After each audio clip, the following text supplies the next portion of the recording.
মূল্যবান জিনিসের নাম সময়। সব থেকে মূল্যবান জিনিসের নাম কি? এবার বলেন, এই একটা প্রশ্ন করি আপনাদের কাছে, রাগ করবেন না তো? বলবেন যে কথা বলতে তো আপনি আসছেন, আমাদের দিয়ে খাটান কেন, এরকম চিন্তা করবেন না?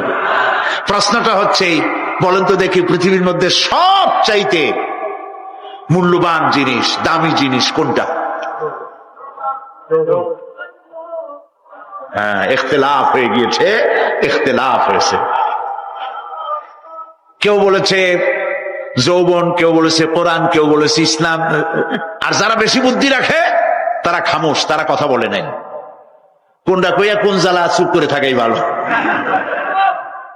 সব থেকে মূল্যবান জিনিসের নাম সময়। সব থেকে মূল্যবান জিনিসের নাম কি? এবার বলেন, এই পৃথিবীর মানুষ সব থেকে অপচয় করে কোন জিনিসে?